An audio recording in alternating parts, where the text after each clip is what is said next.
It's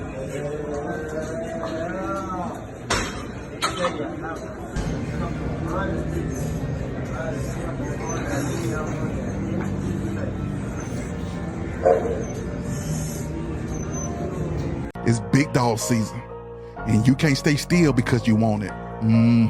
Talk that talk, George. You still scraping your plate because you're hungry. Talk that talk.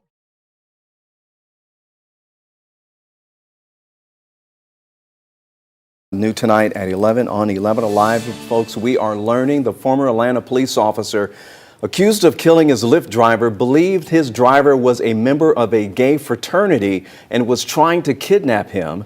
According to the arrest warrant, Kobe Minor told Union City Police he called for a rideshare driver after leaving the an Atlanta police officer's home shortly after midnight on Wednesday. Here's where it becomes very bizarre. He then gets into Reginald Folks' car and they travel down State Route 14. Minor told police Folks was talking on the phone at the time, and the warrant says that Minor then heard what he thought was another voice in his ear, but he didn't say what that voice was saying. Minor says when the car stopped at a red light, he tried to get out, but the door wouldn't open up. So Minor told police when Folks reached into the back seat, he shot him 3 times. Minor then broke out the window, got out of the car.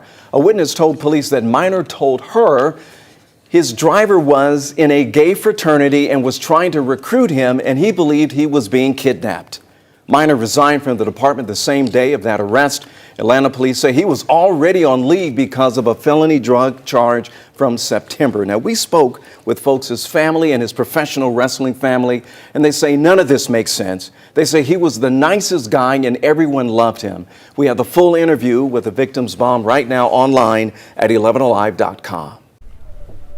Now to a developing story we've been following today. A now former Atlanta police officer is facing a murder charge, accused of shooting and killing his Lyft driver in Union City. That's right. Today, 11 Alive obtained the arrest warrants in this case. 11 Alive's Molly Oaks spoke with the driver's family for the first time.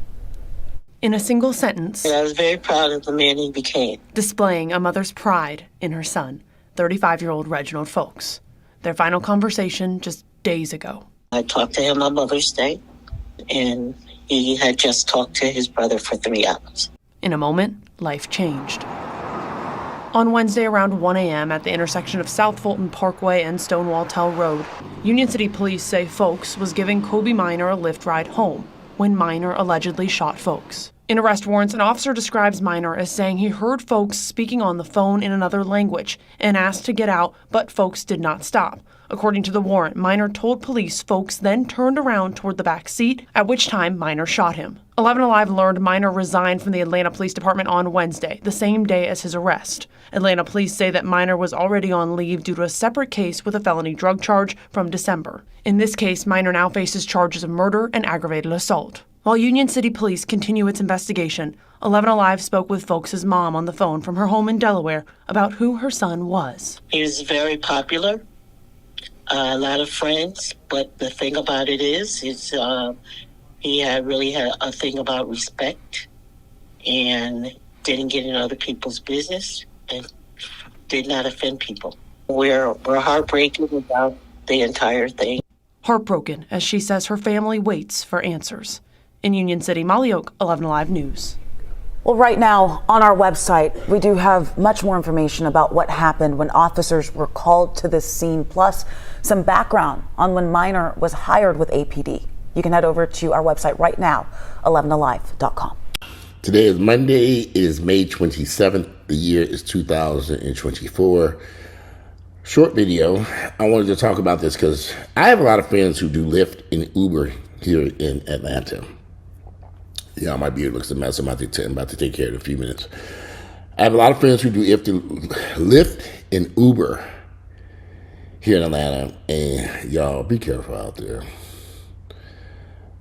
A Atlanta police officer, high on drugs, shoots and kills a man, hallucinating that this man is trying to kidnap him in the back of a car. This man's in the back of a car hallucinating, making up stuff in his mind about the driver of this Lyft. And grabs his gun and shoots this innocent man.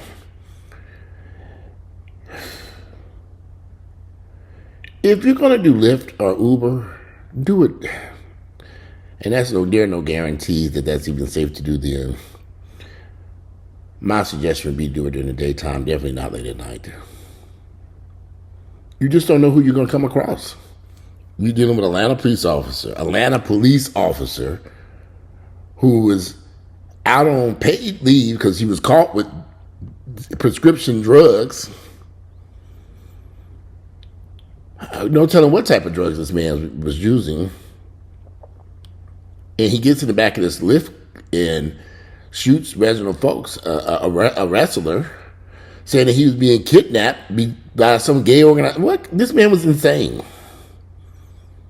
This man was insane, y'all. High on drugs, hallucinating. I mean, I've heard some bizarre stories in my lifetime, but when I saw this story, I said, okay, this has got to be the craziest shit I ever saw in my entire life. Not only is this so weird and bizarre, you know, but for him to be a police officer. Don't they drug test these guys? I guess he was out on leave at that time anyway. He had just left from another Atlanta police officer's home, so what was he doing over there with that police officer? What were they doing together? I know people have drug problems. I get that. I don't care who you are.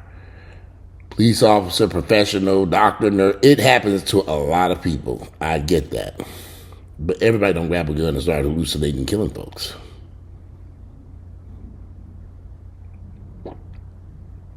I'd love to know how long had he been battling this drug problem. How long had this issue been going on? How long had he been dealing with these issues? And did the Atlanta police have any idea prior to him being arrested previously? You know, be careful out there doing that Lyft and Uber. I know, and y'all, it's just a little bit of money. He out there trying to make an honest living. I have so many friends out and associates who do this, and I say they do Lyft, they do Uber, they do DoorDash. I say, y'all, you can't find nothing else to do. Some people like doing it because they can kind of work their schedule around it. I can do it for a few hours and go home. I just don't know if it's safe in this environment anymore. Drugs have become so prevalent on the streets of Atlanta, and I'm sure every city. You got so many people on drugs, everybody's high, it's just insane. Do you risk your life for $30 or $100? I wouldn't. I think I'd have to find me someplace else, something safe to do. Where I can sit at home and answer the phone call. I have a friend who I have various friends who do call center calls. They sit in their homes, answering phone calls. Doing something, I do that. Leave the taxi cab drivers to professional cab drivers that have the equipment, the bulletproof things that separate you between the passenger. I've been in a lot of cabs that had that bulletproof glass. If I was going to do that type of job, then you can go do it the right way and install it. Get your car big enough so you can install that bulletproof glass. So when they hop their ass in there, you can drop their ass off and go on about your business. You don't have to worry about them shooting through the seats and none of that shit. It's a shame you have to live like that, but and we all know there are thousands of people using Lyft and Uber daily on a regular basis. Nobody's getting hit, but this just is bizarre. I couldn't do it. I wouldn't do it. Anyways, very short video. I got so much shit I need to do over here, y'all. But I wanted to talk about that because I saw that when I was out of town, and when I first heard the story, and then I was talking to a friend of mine, and I was like, that man was hallucinating. He was high on drugs in the backseat of that car, hallucinated. That man didn't turn around. He wasn't talking to nobody. He wasn't talking no foreign language. This man was insane. This man was high on drugs and hallucinating about the whole event, and then shot and killed this innocent driver. Well, be careful out there is all I can say, because I definitely know I ain't going out there in the hood to do no bullshit like that, dealing with these ignorant ass niggas. Short video. I just want to talk about that real quick. Y'all, I got so much shit I got to do over here. I've been going for 11 days. I'm about to get out of here, get dressed. Love to hear y'all thoughts and opinion about him. I'm sorry about Reginald Folks. It seemed like a nice guy. It's unfortunate that happened. His mom, everybody, it's just crazy. You know, it's just sad that this event took place. Very sad. But anyway, it's a short little video. I want to talk about that, and I'll see y'all later. I'm trying to get a couple more videos out today because I know I'm behind the 8 ball. But I'm out of here. I'm going to talk about that. Be careful out there if y'all doing Lyft, Uber, DoorDash, whatever. Just be careful. There are so many other opportunities you can sit in the safety of your home. I mean, I know there's a risk every time we walk outside the door. I do agree. But I ain't about to be picking up no strangers dropping their asses off nowhere. I'm not. No. That ain't man. I can't do it. I just don't. I've never. When Lyft and Uber first came out years ago, I would never catch an Uber or Lyft. I'd only take professional cabs and limousines when we were traveling. And I was with some friends one time. They said, "Why don't you just do Uber?" And I was like, "I don't like Uber. I don't want to use that. I don't know who these people are. I'd rather deal with a professional driver or something." And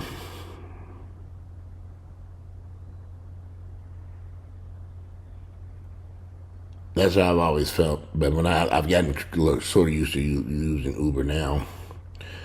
When I'm out of town, I've used it a couple times here in Atlanta when my car was in the shop or something. But they need to vet these passengers. I mean, but in this case, he was an Atlanta police officer. I mean, I just wonder how this is going to take out. But anyway, I'll be back. There's another case I saw of a man who was just locked up for 8 years in jail and was found not guilty. I was like, wow. I'm going to talk about that later on. Anyway, I'm out of here. You guys, today is Monday, May 27th, the year 2024, and I'll be back later.